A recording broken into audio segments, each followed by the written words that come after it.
Missed an episode of your favorite podcast? Choose from over a decade of content in our archives, not just the latest episode. All free at GCNlive.com. This is your call to action. Get prepared, America. Economy, survival, energy, disasters.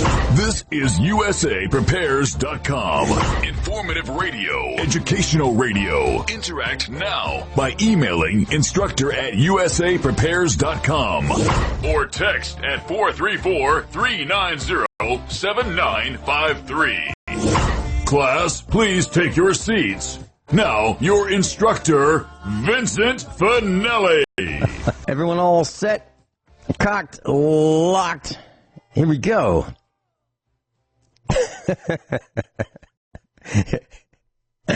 Your dial set correctly to USA Prepares. Thank you for being with us today. We're delighted you're in class. Jason is engineering the broadcast in Minnesota. I'm Vincent Finelli. And if you'd like to call us, we'll pay for the call, 866-582-9933, 866-582-9933. Telephone listen lines up and running, 605-477-3249. I'm practicing to do those commercials where they tell you the terms and conditions at the end. And they read off 7 paragraphs in 4 seconds. Dr. Richard Allen Miller's with us. Welcome, Rick. Thank you, Vincent. What's going on that makes you in such a good mood this morning? What's going on? Well, I was thinking about Lucille, and how many people are going to adapt the term Lucille to their lexicon. And Lucille was the former wife of a guy named Negan, and Negan is one of the evil characters in The Walking Dead. So when Negan comes up, when he needs to teach a group of people a lesson, show them the way it needs to be, he will, he has a baseball bat, Louisville Slugger. And the business end is wrapped in barbed wire, stapled on. And so he'll get a group of people together, and he'll explain to them, how things should be done, very briefly. Lucille comes out. Oh, by the way, Lucille is the name of his business baseball bat with the barbed wire. And he just whacks whoever it is that he needs to teach a lesson to.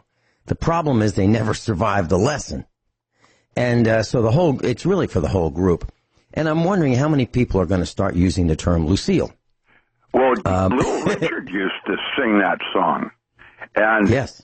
I mean, Lucille? Yeah, I mean, it's goes way back. Yeah. So I was thinking about Lucille, and I'm looking simultaneously at an article on the internet. And it's about this driverless Tesla, a Model 3 Tesla, not Model 1 or 2, but Model 3. And this car is cruising down the road without a driver, the wrong way, because it was being summoned by its owner using a smartphone application. So this guy or gal wants to get his car or her car, and it's parked somewhere. And all he has to do is take out his phone, bring up the app, hit the come here button, and the car will find the owner. Now, I see a lot of problems with this, and I thought I would bring them up because I absolutely am against driverless cars. I absolutely. Now, if we have a subway and there's a driver on the subway, an engineer running the subway car, and it's on a track and it can't go left or right, it's going to go where it goes because that's where the track is. I understand that. But I still think there should be someone at the front, at the controls, in case something goes wrong. Absolutely. All right? Well, I object to these automobiles driving and trucks driving down the road without a pilot, a human pilot. So in order to help people understand how dangerous this could be, I'm going to say something that people are going to be really upset about. But I'm going to do it anyway. And this is my opinion. We all know about improvised munitions, right? All right. So the only way I can think of stopping this insanity of driverless vehicles is to let people think about this. What if, and I'm not suggesting this happen, I'm telling you this so it does not happen. What if someone packed one of these driverless Teslas with something bad, maybe something that goes boom or bang or leaks or catches on fire and sends it someplace? I'm talking about a driverless kamikaze. I believe that if we can summon these things with a smartphone app, they can be used as a weapon of terror. So maybe some of these greedy, bribe-taking, moral compass-less lawmakers listening will understand that it's their fault. It's their fault for allowing these driverless vehicles on the road. They let this happen. They are guilty of letting this happen because it did not have to happen. We did not have to have driverless vehicles. There are all kinds of rules for how vehicles get piloted down the road. And I just had to pass a test to prove that I was capable of doing this. So I could add a comment on this. I watched how Cadillac decided it was going to make things more convenient, like you didn't have to roll a window up, that you didn't have to know which channel to find your radio station. It would do a search for you. And these little conveniences of antenna that would go up and down rather than it was a mounted antenna. I remember the more things that were put on that automobile to make it convenient, how much more it made to repair it. And the whole orientation of convenience was to create the need for repair for the convenience. And that for everything that you got that made things easier, also had a downside of making things inconvenient. And when you look at technology and the way it's developed over the century, everything is a weapon first. Before any other application, it's a weapon. And what you've just described is another concept in weapons. And the more we develop these technologies, the more isolated individuals become in terms of broader-based knowledge of needing to interface with other experts. Because we become so limited in our own areas of expertise, to interface with somebody else is exactly where they've divided and conquered us. And the idea of being able to be self-sufficient now requires more than one person. Okay, we have okay. Well, let's add to that. So in the shop right now, in our son's shop, where he services local vehicles, and people realize that he knows what he's doing, and his peers, well, they're not his peers, people who try to do the same thing don't. I saw on the workbench, I went into the shop last night after hours, and I saw a drain plug for an oil pan. And there's a Chevy Cruze on the lift.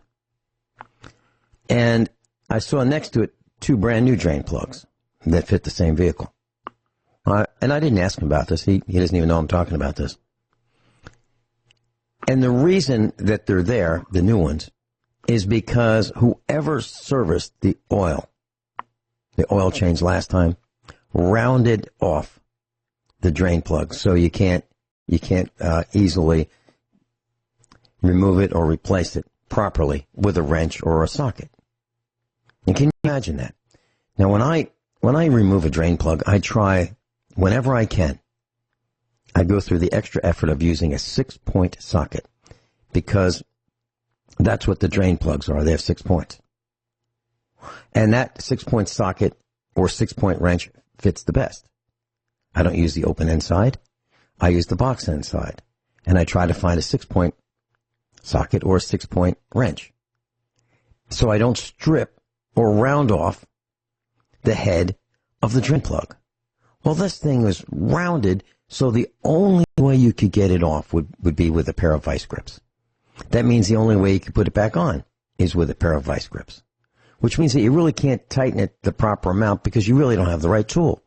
So he bought replacements. Now, why? There's a whole drawer that has lots of parts like this in his shop. Why? Because the previous, we'll call it a mechanic, but I'm using that term loosely, does not know how to remove a drain plug. One of the things I want to talk about tomorrow when I do a 1-hour part of USA Prepares, talking about, tips, the way I do things, I'll be talking about these millennials and how expensive they are. And there was a call that went into an auto parts store. Our son frequents auto parts stores a lot, and they deliver here as well. And call came in from the Walmart tire and lube department, and they needed an oversized drain plug. Why? Because the guy who was changing the oil over-tightened the drain plug on somebody's car and stripped the threads. Now, how's that possible? Well, it's really easy, because the guy who was at Walmart used an impact gun that used to remove lug nuts off wheels with up to 500 foot-pounds of torque. He used that to tighten the drain plug and stripped it right off. And while that call came in, the guy said, "Oh, he did it again. We need another one." The same guy, while the call's being made, saying, "You moron, why did you do that?" Did it again. And I'm going to tell you some stories about that, like that tomorrow. Tomorrow you won't believe what I'm going to tell you about the millennials and how expensive they are because of their ignorance. Not all of them, just too many of them. And Rick, we're talking about these conveniences that the GDP, the generally dumb public, seem to love. And let's contrast that. When I grew up in the 1950s, in the 1960s, we had a thermostat in our house. One thermostat. And it was made by a company called Honeywell. And it had a bimetal spring, if you will, a coiled spring. And it would expand or contract based on the temperature. And you could just turn a dial, left or right, and the heat would either come on or go off at a specific temperature period, and that's it. And it worked for years. It worked from the 60s probably until today. Do you think a modern thermostat will last that long? I doubt it. We'll be right back. I want to make this perfectly clear for those who are in the government who are sort of paying attention. The war on terror in the United States that we all know about by our alleged representatives is being circumvented by driverless vehicles and drones. Why? Why do we need driverless vehicles? Tell me, please, why? I'd really like to know. Rick? Well, if you're alcoholic and you're stumbling home at night, there's that part. But actually, pattern recognition and the idea of driver, not having to make judgment is actually, putting that responsibility onto a machine is, it's not the way I would like to live. Rick, what you're saying is an irresponsible person who is inebriated, drunk, should not be behind the wheel of a vehicle, should not be behind the wheel of a truck, should not be operating a train or a bus. That person, because of that irresponsible behavior, that pattern of behavior, if you will, we can fix that by putting them in a vehicle that drives itself. Well, that would be the only reason I could think would be why somebody, unless, of course, you're too tired to drive and you're going home and you just like to listen to some music while you go home. The whole thing is wrong in terms of separation of responsibilities of what, and, actually I was told driving was not your right. It was a privilege. It's a privilege. We were all told. Yeah, and that there was, with privileges, assumed responsibilities for having that as a privilege, not a right. And that edge between the one and the other has now gotten to such a point where the irresponsibility part is left to the decision of a machine. Well, I think you hit the nail right on the head, Rick. I really mean that, because I'm reading between the lines. Tell me if I'm wrong here, but we're saying that we humans have to apply to the government for their permission to have the privilege to drive a vehicle. It's the distinction between a natural and civil law. Yeah, but let me finish. Natural laws, you can do anything you damn well want to. But civil law means that you give up some of your natural rights for order and rather than chaos. And when you do that, and you agree to agree or disagree in terms of who gets to do what on what, the idea that you're captain and commander of your land and you can do anything that you want to, there are countries like Costa Rica that acknowledge that. Whereas in America, if you're mistreating your animals on your property, you don't have the right to do that. Even though they're your animals and it's your property, you do not have the right to abuse an animal. Now, which one is right, Costa Rica or the United States? Well, I believe that there are certain laws that are above other laws, and that one of which is the way you treat an animal, like you would a human being. And other people would disagree, saying, oh, well, they're just animals, they're not human.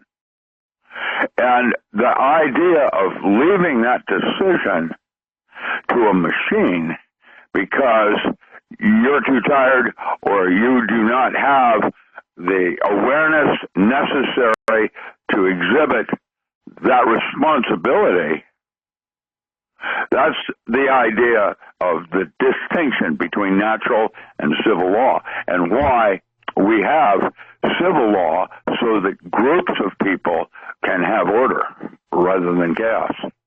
It's a philosophical thing. But the idea of convenience, the first thing that's going to happen is that any development like this, including the convenience of a motor that will roll your window up or down, the first thing that's going to happen is it's going to be used as a weapon. Before any other thing is going to happen, it will its first application will be that of a weapon. And all right, we'll be right back. Rick, we're going into a break. We'll be right back. And we're talking about something I think is very, very serious. So if you're wondering why USA Prepares is discussing something like the Tesla driverless vehicles, these vehicles that you can summon them by pressing a button on your smartphone and have that vehicle show up and come to you because you're too fat or too lazy or too stupid to find your vehicle, not smart enough to remember where you parked it, that kind of thing. Oh, I can come to you. Well, I think that we should hold all politicians personally me say it a different way, personally responsible for damage, injuries, and deaths caused by the use of these driverless vehicles. Now, when you push that button on your smartphone and that Tesla Model 3 comes to you, that's a driverless vehicle. There's nobody driving that thing. There's nobody saying turn left, turn right, a little slower, a little faster, ease up on the accelerator, step on the brake. None of that's happening. It's doing it by itself. Now, as Rick and I have been talking about, for humans to operate a vehicle, we have been told from day one, that it was a privilege. It's a privilege. When we went for our driver's test, went for our driver's exam when we were 16 and a half or 17, whatever the age may be in your particular state, whenever that was, it's a privilege. They beat that into our heads. But it seems that for a machine, it's not a privilege, it's a right. So these Tesla driverless vehicles have a right to be there. Okay, if they have a right to be there, then why is it that I don't have a right to allow excessive pollution to come out of my vehicles, my gas or my diesel vehicles? Why is that? Because I don't have a right to pollute excessively.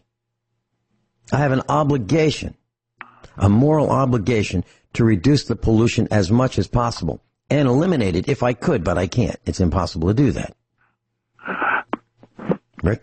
I feel that our values are seriously changing from the Gen X to the millennials to the old farts like you or me. And I am concerned because the values are going to destroy our world. The way that Gen X's drive, always in a hurry and me first, and look what I did. I got in line in front of you. I was behind you, and now I'm in front of you.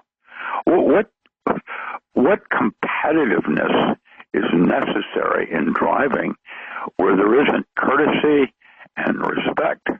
I watched this media news yesterday of a woman that was riding her bicycle, and as the President Trump motorcade went by her, she flipped him the finger. And she was immediately fired from her job. And 2 years later, because of her flipping the finger, she was elected by a group of people as a representative of their community. Now, I don't approve or disapprove of Trump per se. I don't have much of a feeling on him because I have no respect for him. I didn't vote for him. I actually, in fact, voted against Hillary Clinton. I didn't vote for Trump because the kinds of people that are now running our country in all levels are so disrespectful that they do not amplify or reflect my moral codes of ethics or my rules of conduct. Even if you don't like somebody, you're civil. What has happened to those concepts and values? And you see it in the technology that is available, the convenience of overriding somebody else. There is a video out on a robot that is a small arms expert. You throw the robot a pistol and or a large carbine rifle, and it knows how to use it in full Monty. And it shows how it has been programmed algorithms to distinguish a human being from a target. Now, imagine that in an automobile that is now hackable. And everything is broken. That's how the light gets in. And with everything broken, anybody can hack almost anything now. And that's why everything is broken.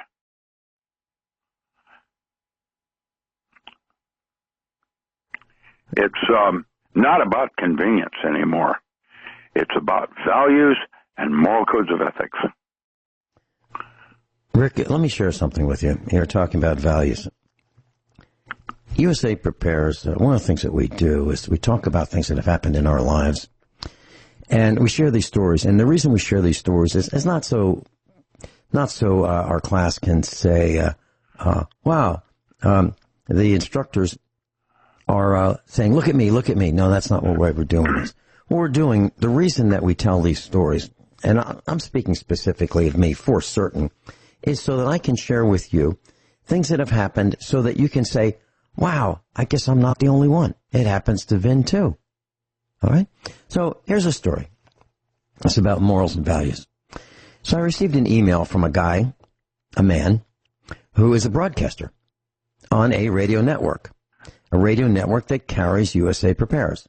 Now, it is not Genesis Communications Network. That is not the network that this guy appears on.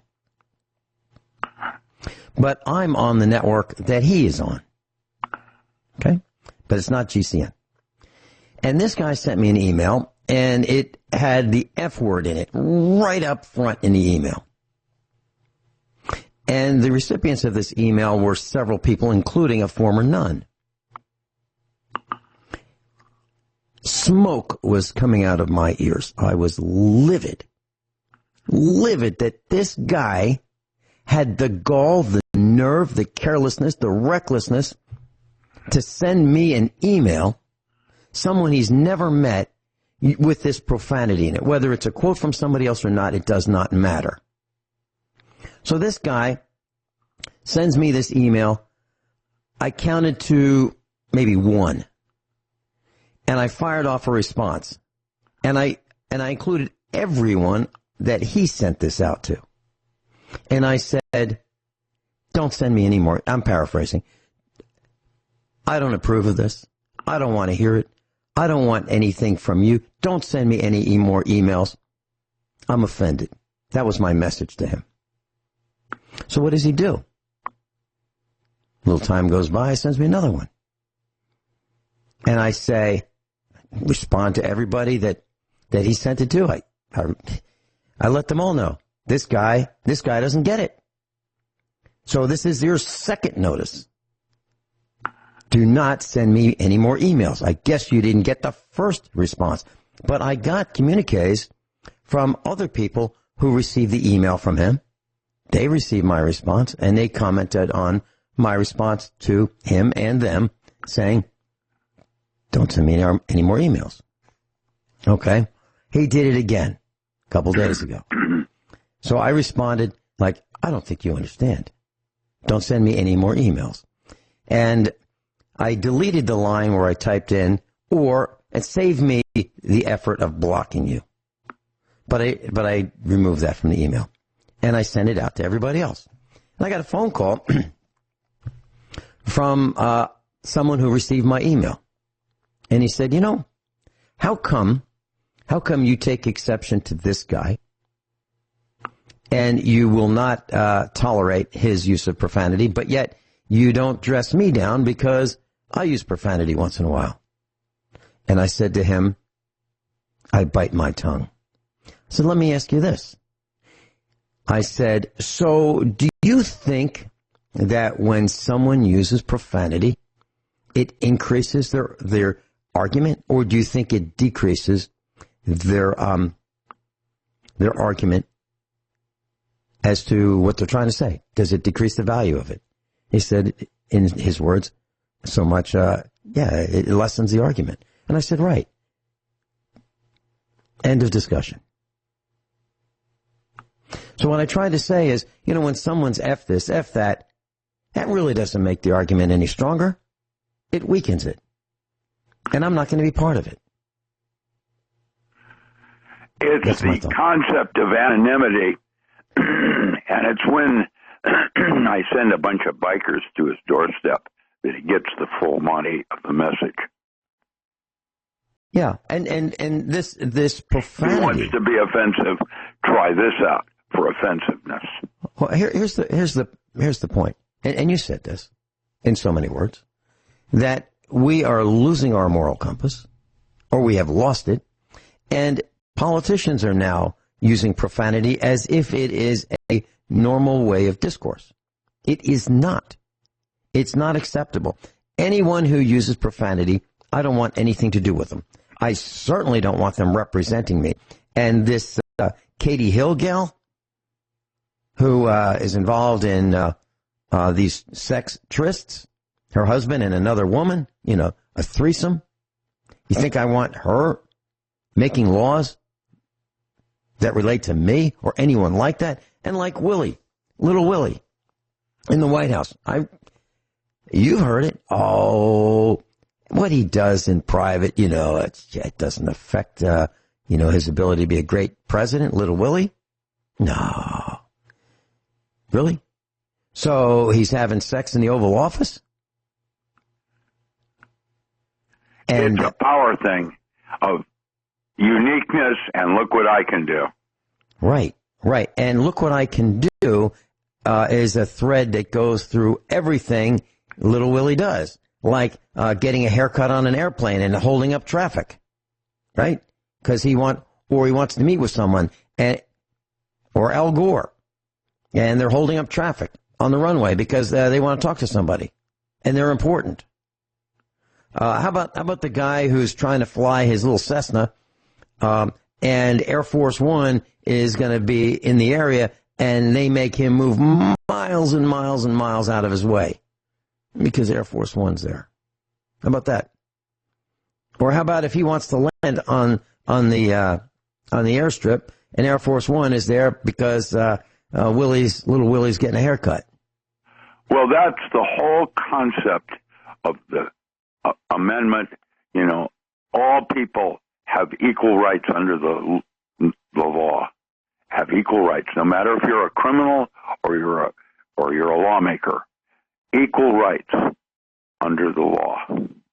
Well, Rich Sheehan has been saying it for years, and he's so right. But it's so first time, second time, 12th time you hear it, it's hard to understand.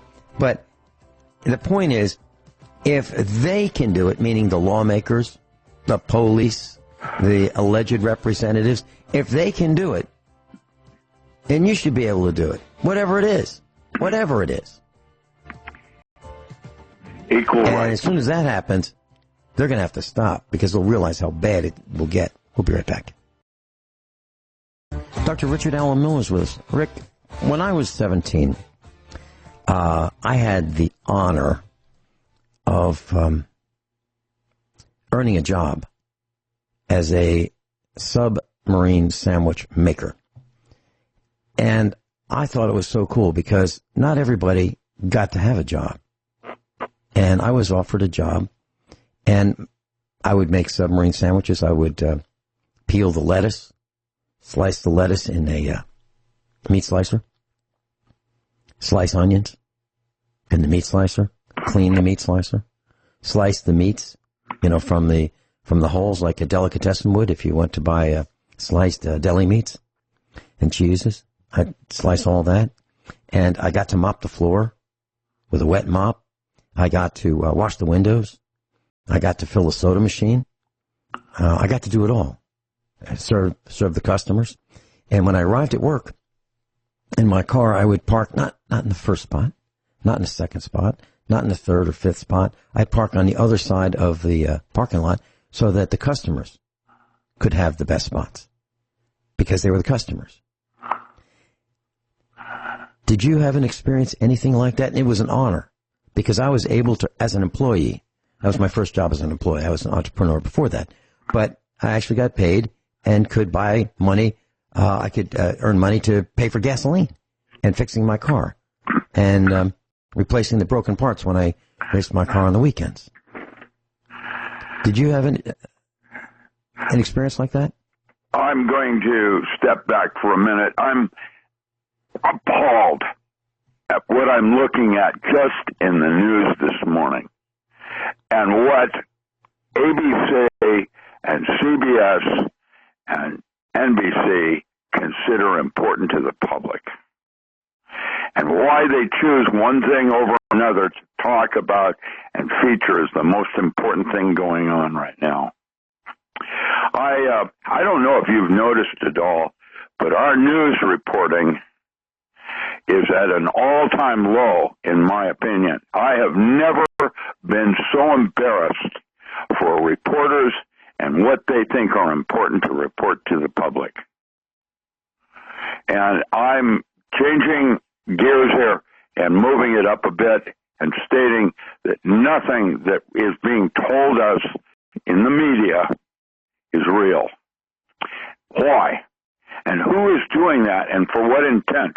It's like the automobiles and putting gizmos on them that are not needed and will, in fact, put us backward technologically in terms of awareness and skill sets. It is appalling what they're doing to our children. What I feel is the single most important natural resource in America.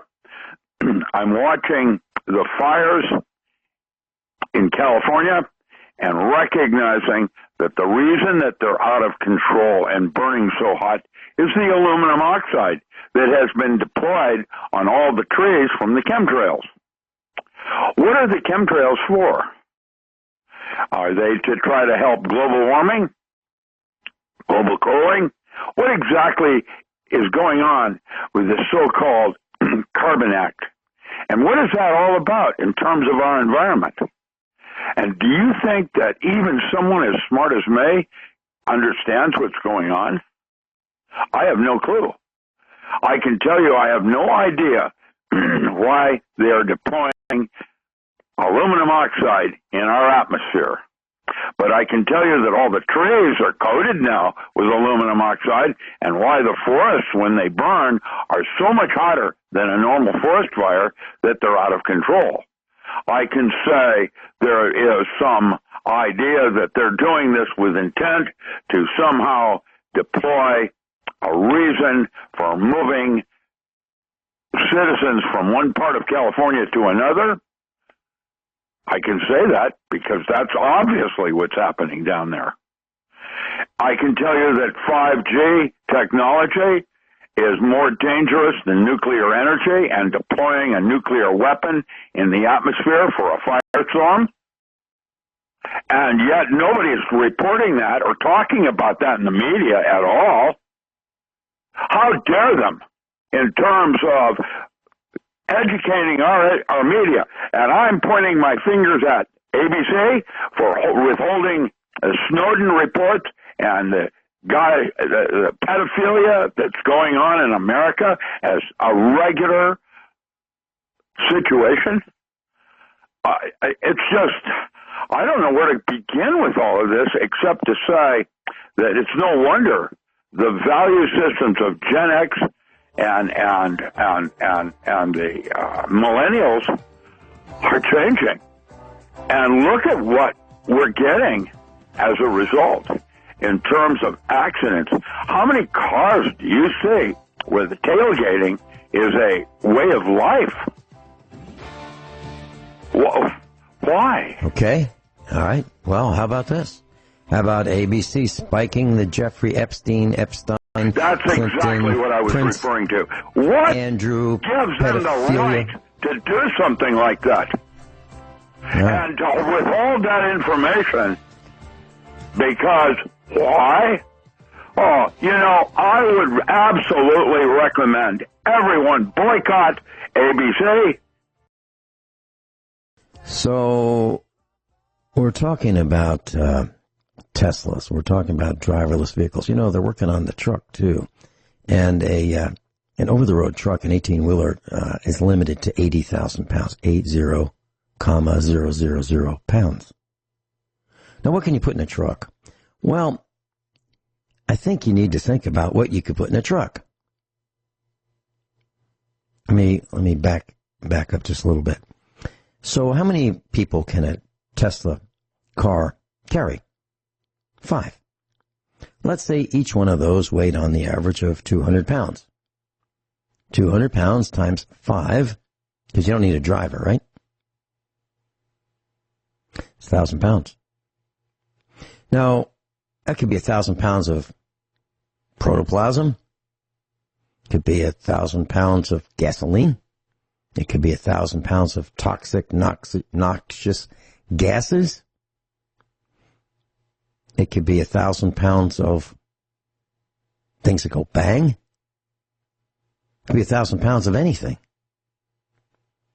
I am absolutely, positively not recommending that anyone do this.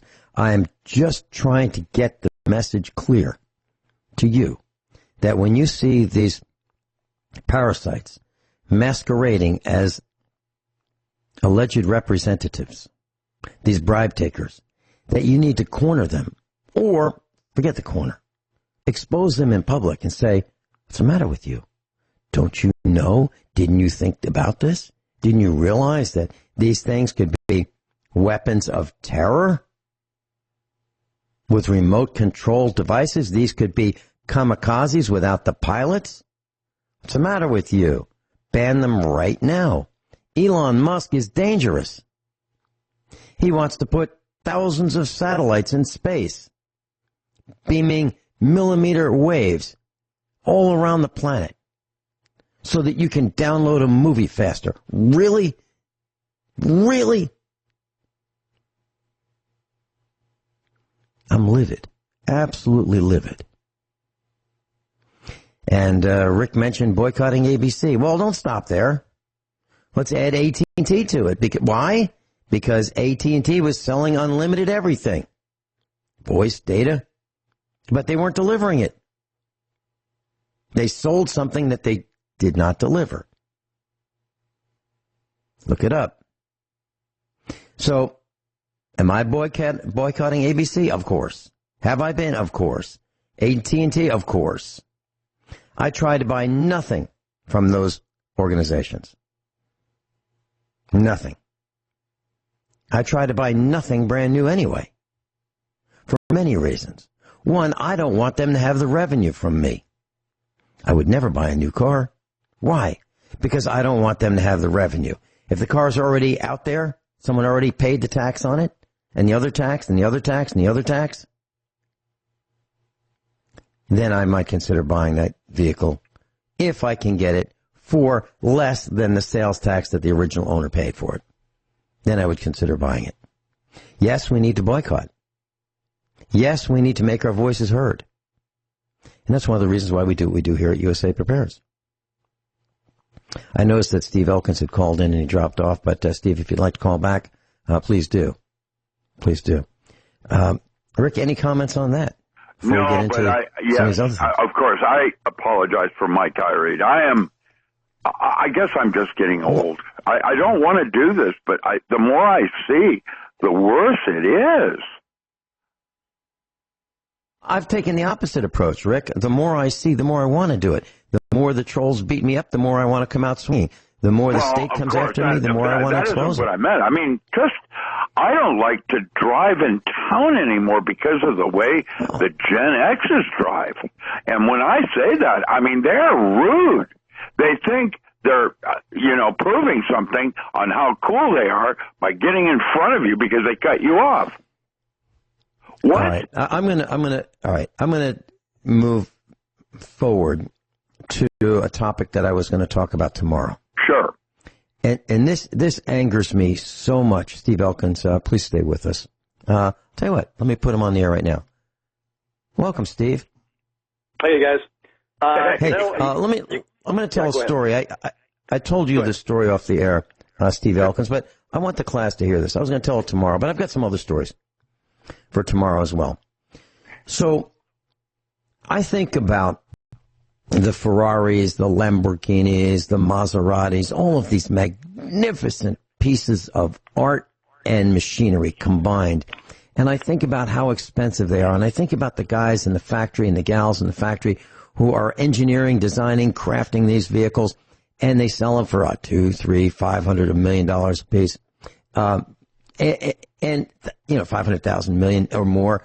And I think about the guy at the Ford commercial in the lab coat many years ago, and where quality is job one, and he'd be the guy in the lab coat on the TV commercial would be polishing the Ford emblem on the hood of the car. Okay, so these guys and gals work on just trying to get this thing perfect, And they ship it out, and then some Hollyweird type or some ball player these are people with more money than brains get in it, race around and crash it into a tree. And how heartbreaking that must be to the people who work so hard to make this perfect for this person who never deserved it in the first place. To ruin it because of greed, carelessness, recklessness. All right. So I'm going to tell you a story that comes right to home relating to that. So keep that in the background while you hear the rest of the story. So our son was working on this red pickup truck. It was a Chevy. And it belonged to a farmer, a senior farmer, and had some problems. And our son fixed this, and I helped him. And we made this thing right. We went through all kinds of effort, time, extra effort to make it right. And didn't charge anywhere near what it should have been. This is my son's business. And I go and I look at his work, and I want to make sure it's perfect. It's perfect. And the truck leaves. Everything's good. Another truck comes in, a silver truck. And it had some problems, needed a new radiator, needed a new, we'll call it a false water pump. These Asian vehicles have them. They look like a water pump, but they're not. It's a shaft with a bearing and a pulley on it. And all kinds of service work done on it. A lot of effort went into it. Left here perfect. So a couple weeks go by. Everybody's delighted. And the red truck is coming down the hill. There is frost that morning. And this red truck is piloted, this four-wheel drive red truck is piloted by a millennial who did not clean the windshield. Flying down the hill, crashes right into the rear of the silver truck and totals them both. Literally totals them both. And the owner of the silver truck was heartbroken. He's just driving along and some jerk crashes into the rear of him.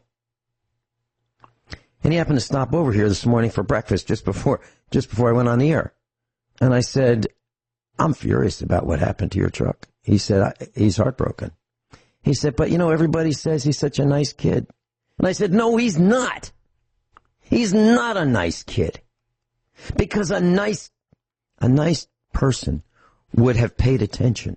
A nice person would have cleaned the windshield. A nice person would have been concerned about the animals in the road, of which they are so many carcasses of all these dead animals from all these stupid, careless GDP. I can't stand it, but I can't fix it because there are too many of them to get the message across, and they wouldn't listen to me anyway.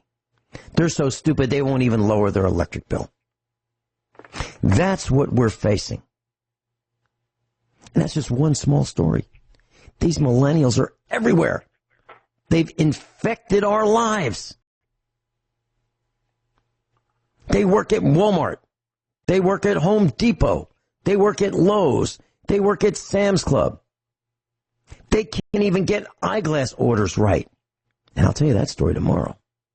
They can't even open a box of a case of items at Walmart and not destroy the contents. They don't know how to do it. And we allow it. And we allow it. We are not marching into our schools and figuratively grabbing the superintendent or the principals by the collars and saying, what's wrong with you? Get rid of this nonsense that you're teaching. Reading, writing, and arithmetic, that's where we need to be. History, science. Forget this feel-good, nice homo stuff. Because if you don't, we're coming to your house. But we don't do that. We don't do that. But we did in Virginia. When we didn't like what the government was doing in Virginia, when those local government types were selling us out by trying to put a prison in our village, or a dump on top of our aquifer, we showed up at their houses. We pointed them out in church. We pointed them out in the supermarket, and we pointed and pointed and pointed and pointed, and we stopped in front of their houses and we pointed at their front door. They were terrified because there are more of us than there are of them. But unfortunately, we can't seem to do much more than move our thumbs across the screen today.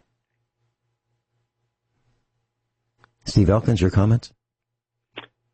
Yeah, we share the same stories. I told you my story a couple of days ago. I think I understand why the government is now investing so much money into facial recognition, that a person taking your order in a restaurant, a fast food, could not remember my face with the name, and she took the order, and of course she walked around and calling me Jack. Are you Jack? Are you Jack with your order? I said, as you said, you don't know Jack. And she certainly didn't know Jack, and it all quite fit well because she had, I won't say blue hair, it was that snow cone color that she had as a kid. It was dumped on your ice, kind of a funny-looking blue, but it was more like the snow cone color blue. But, this is amazing. There's a lot of people filling positions. They're just simply bodies. They're not really much of use. They're just a body to stand there. And I watched her for a while, this one woman who didn't know my name after taking the order and having to bring the food out, and she going up to every person, every male there to see if that was Jack. Well, Jack was over there, and Jack was quite a bit bigger than me. Jack was about 300 pounds, and I'm about 185. So the facial recognition, the name, she couldn't recall anything, and I'm thinking, you're just a body. My wife and I looked at each other and said, isn't this sad? This generation is sad. That's worse than sad. I got something else to add about your comment Rick made about the news. When we get back. Okay. All right, we'll be right back with Dr. Richard Allen Miller, Steve Elkins, broadcaster and instructor, and David in Illinois is on hold, another instructor. I'm Vin Finelli. We'll be right back. Class, I hope I am communicating the message properly that these driverless vehicles are beyond dangerous. Absolutely beyond dangerous, and they need to be stopped. And 5G needs to be stopped. And it's up to you to stop it. Steve, any more comments? Yeah, I wanted to mention real quick, because Rick was talking about the news and how poor the news is, and we really do have the worst news services out there. And we're just now finding out about this Project Veritas, which I assumed it was always there. And as you notice that the mainstream media squashed the Epstein story because of big names, prominent names that came up on the list, one being Slick Willie, Bill Clinton, of course, and some British royalty on there. And they can't have that. The media is very good at protecting the scum of this earth, the criminal element. Bill Clinton, Hillary Clinton, John McCain, John Conyers, Elijah Cummings. They're very good at protecting the scoundrels. And I've noticed they've tried to demonize these 9 victims, saying they're from a cult family in Mexico that were recently just slaughtered in Mexico here. They were actually part of the Reorganized Church of Latter-day Saints, not Mormon Church, but the Reorganized Church.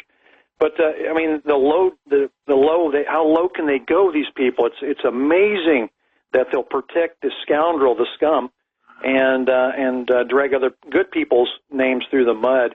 But here's a little instance. It just came in the news the other day here in Central Florida, a place called Lake County. The library board evidently has some courage and some, as Mike Rivera will say, gonadal tissue, to put their foot down and say that they will not subscribe to the New York Times or the digital version of the New York Times because they deem it as fake news. Donald Trump calls it fake news, and they call it fake news also, and I do too. And it's nice that somebody actually had the guts on a board. Usually they always cave in on a board. Somebody always says, well, we got to do this because we just need to do it, political correctness or whatever. But somebody has decided, or an accumulation of people have decided, this is fake news. They are lousy at their service of informing people of the truth, the facts. Therefore, we will not put their digital copy or paper copy in our library, and I commend them highly for doing so. They used to have a slogan on the masthead, all the news that's fit to print Now it's all the news that fits. We print. Yeah, puck. Steve, thanks for calling in. You got it. Thanks, guys. Bye. David. Hey, how you doing? Well, it's a little hot in the studio. Yeah. Well, I see I get frustrated about that, especially the one about the people and all the roadkill. You know, I carpooled with this one couple, and they had their kid with them. Now, there was a big deer that went in the road. I could see it. This guy was going to hit it just because he said, by tomorrow I have a new car. I'm like, he didn't care about his kid. You know, it wasn't that easy to get a car back in the days. You know, you didn't have one, you know, at your beck and call once the other one's destroyed. I don't think they really, I think that kind of, you know, encouraged this type of behavior on the road. But what I was going to say about those remote control cars, they already had, I seen a movie out a few years ago where that's exactly what happened with a car that they rigged remote control, took out a whole police station. And my belief about some of these movies that are out is they kind of help us you know, I'm trying to think how to explain it, you know, realize that this may happen, to accept it when it does start to happen, you know? It's about the mind's eye. That's what, you know, once you see it visually in your mind's eye, that is what makes it real. Not physics, it's the mind's eye. And that's why visually seeing movies, prepping you for what could be happening next with aliens, AIs, the law enforcement. You know, Blacklist is a very interesting series on Netflix. And to realize that Designated Survivor is literally what's happening in Washington. I'm fed up with it, and there's not much I can do as an individual. I could try to vote. They gerrymander it. In Oregon, we have Portland, and we have the rest of the state of Oregon. Kind of like Chicago and the state of Illinois. It's different. We'll be right back. Richard Allen at Miller.com. Richard ALAN Miller.com. David, anything else you wanted to share with us? Yeah, he brought up about Epstein, and now, if you recall, back in July when I was on your show, I told you that man will never serve trial. He'll never get to trial. Whether he's, I'm more of a believer he's alive, but I told you he'd never make a trial. I don't think he's alive. I think he was too much of a liability. I think he was a tool, and I really believe he was a liability. And just like Timothy McVeigh, I think they said to him, "Hey, listen, we needed to catch somebody, but you know, here's what we're going to do. We're going to, you know, there won't be any charges. Oh, yeah, we got charges. All right, it's going to be okay because we're going to get you out of it." And then he's found guilty, and it's okay. We're going to get you out the back door of the prison. They go, "Well, shoot, death penalty." Here's what we'll do. We're going to fake it. So we'll lie you down in the on the injection table, and we're going to give you some saline. You have to act like the death rattle. You have to act like here's how you do it, and everything's going to be fine. And then they give him the real injection. I think that's what happened.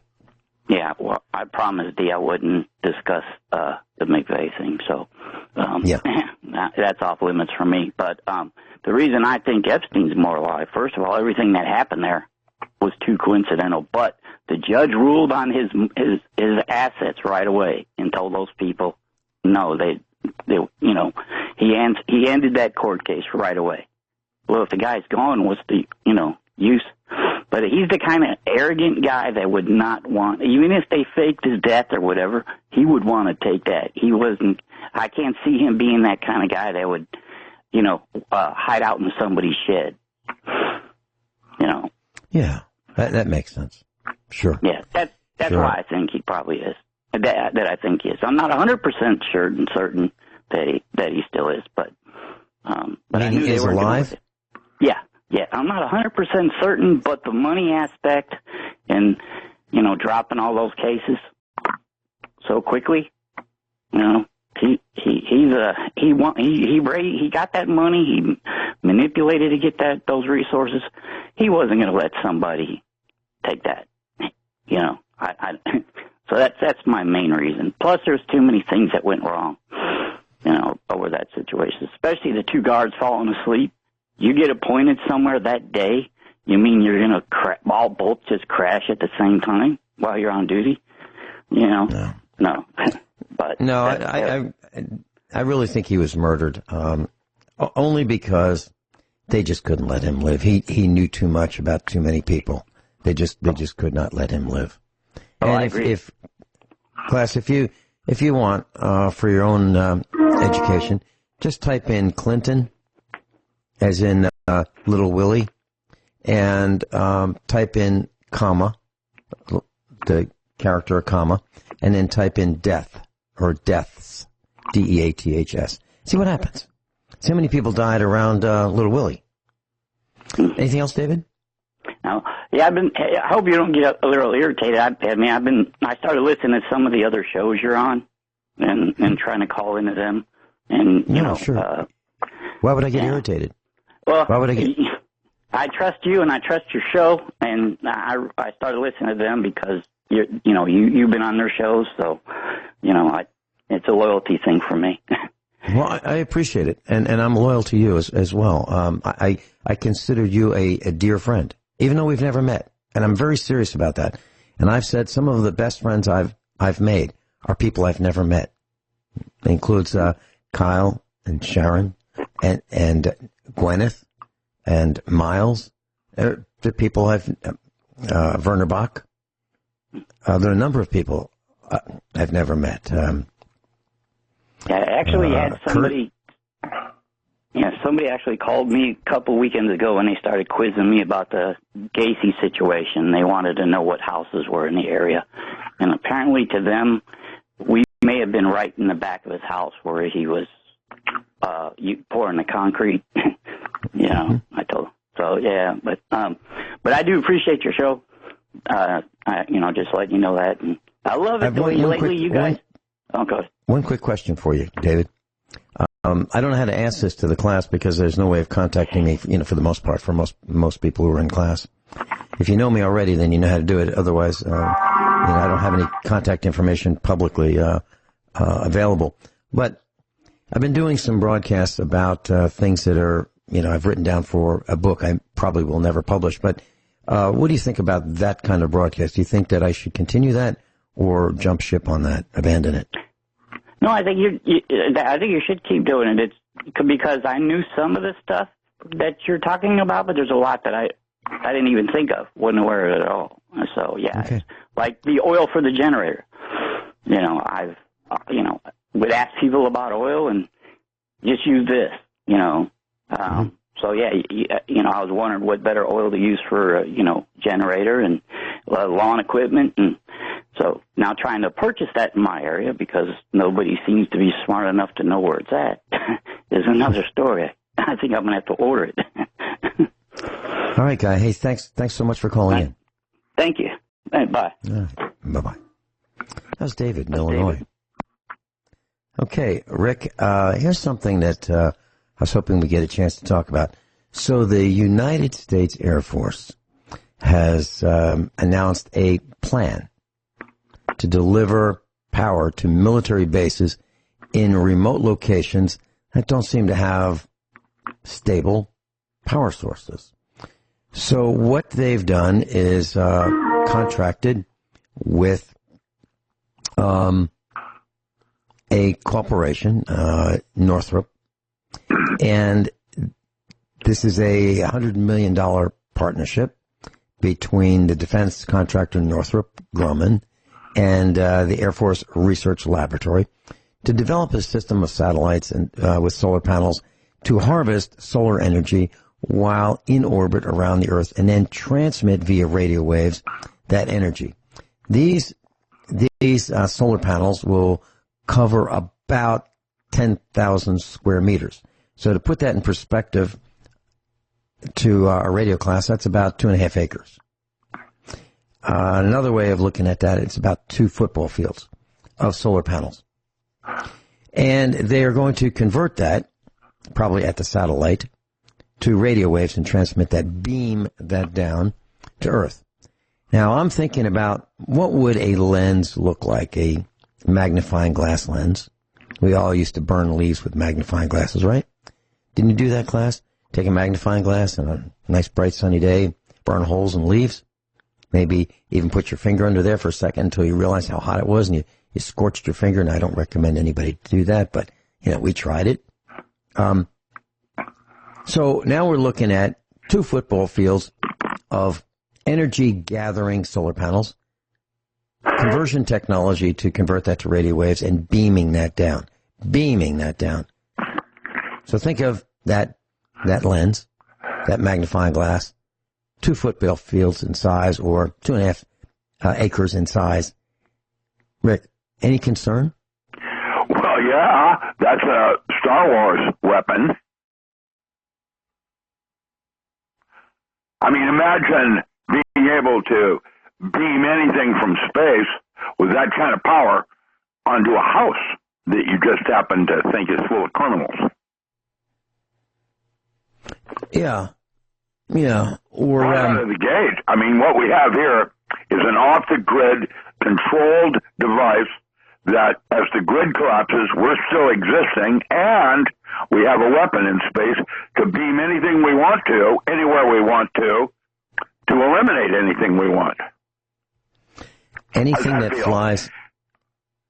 that flies through that beam will be destroyed. Well, they had that in James Bond. That's the latest James Bond movie, with that Korean general.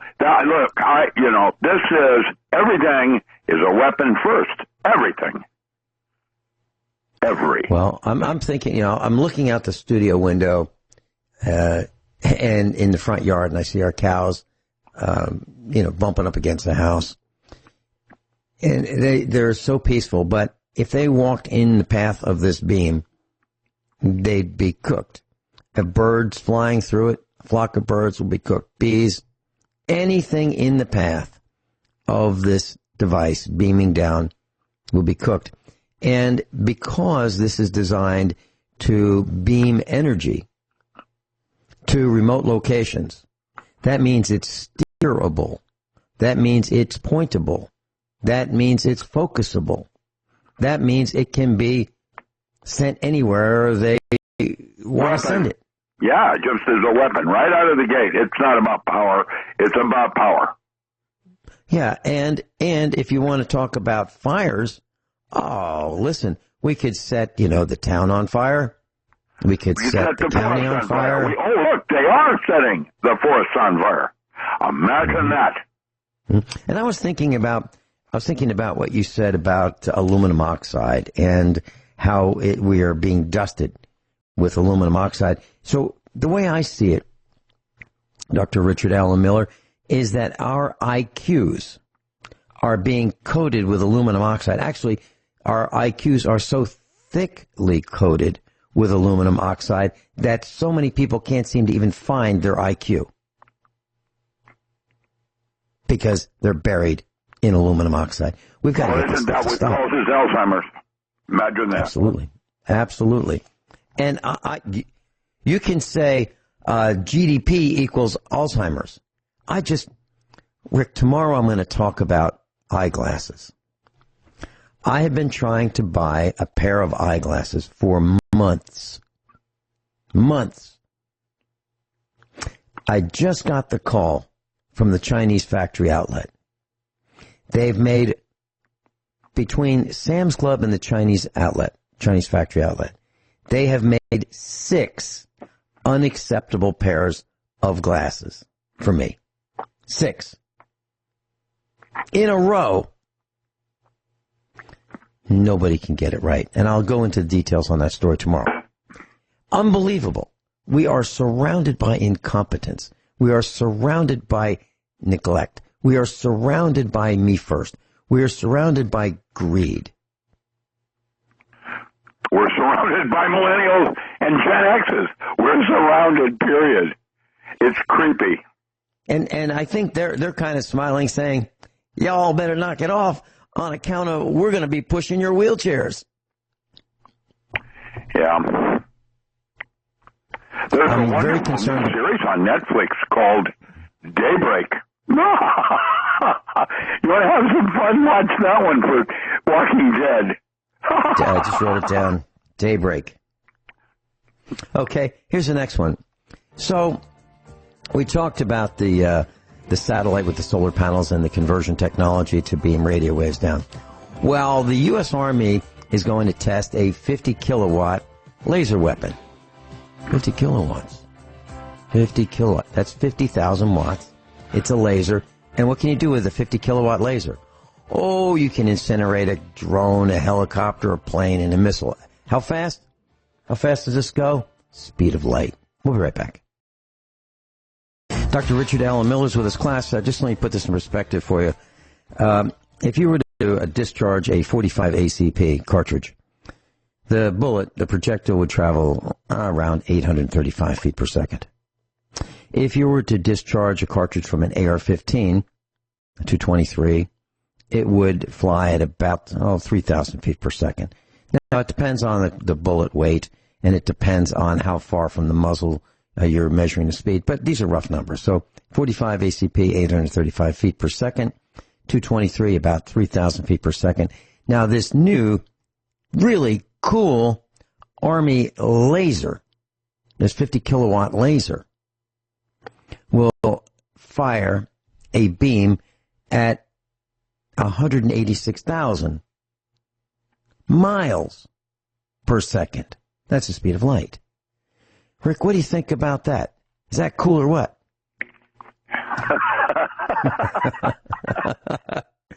Yeah, there it goes. Just like another. I don't know, man. I'm ready to leave. I mean, there's a lot of cool things you can do with this. You could aim it at a satellite, bang. I mean, vaporize You can do it. a lot of things at it. That's the problem. Accountability. And whose moral codes of ethics, rules of conduct, the behavior. It's absolutely a scary universe now. To realize the kinds of people that are in charge of that button. I wrote several one-sentence bill proposals for consideration in the corrupt state of Missouri. And all of the bills that I proposed on the air were one sentence. And I said that anything longer than one sentence is too much and too complicated. So just one sentence. All bills, the one bill was all bills shall be one sentence. Okay? Nothing longer than one sentence. So one of my one-sentence bill proposals, and I'm paraphrasing, because I don't remember exactly, I don't have it in front of me, was that any weapon that a government can have, we, the people, should have, if we want. Okay? So I'm thinking, what would they say? Well, and here's what they said. Things like, you want a machine gun? Well, I don't know, but I want the right to have one. You want a bazooka? Well, I don't know, but I want the right to have one. And now it would be, so Vin, are you telling me that you want a 50-kilowatt laser? Well, I don't know, but I might, depending on what they use theirs for. You can take down a helicopter, a plane, missiles. There's no missile that can fly at 186,000 miles per second. The only thing that can go as fast as that is light. Period. Rick, help me with the physics on this. Is that right? I believe that's right. There's nothing that we know of that goes faster than the speed of light. Nothing we can build goes faster than the speed of light. We have tachyons that are supposedly a reversed reflection, like life is to death, that move faster than the speed of light and slow down to the speed of light. But yes, that's correct. We can't make that. We can't make anything going faster than the speed of light. And the only thing probably that's even faster than that would be the speed of gravity, right? Well, there's tunneling. There, in all systems, there are assumed truths. And what you're saying is assumption that there's nothing that can go faster than the speed of light. That's the same kind of statement as saying the shortest distance between 2 points is a straight line. Why? Because time and space are not real. They are constructs in the way a human being tries to organize his understanding of the universe. But time is not real. It is a duration of consciousness. That is the way it has been stated throughout history. It's not real. It's experienced differently by each of us, and space is the shortest distance between 2 points a straight line, or is space curved? And we now are using sciences that both, assume that space is curved, i.e. we have event horizons, precursor waves, and tunneling in solid-state physics. Now, what is space? It isn't real. Now they're suggesting that the universe is not curved. It basically bends back on itself, and you repeat itself. That's yesterday's physics. Right out of yesterday news physics. This is what we believe today. Now, what's real? None of it is real. It is our limited ability to look at a fence, say that that fence is brown, and make the assumption that the other side of the fence that we can't see is also brown. Well, no, it can't be brown. It's got to be covered with aluminum oxide. Well, then there it is. Then there it is. And when you realize that nothing has been told to the public about what chemtrails are and what they are not, and who's doing it and why, you have to wonder what's going on here. Hey, Rick, we're out of time.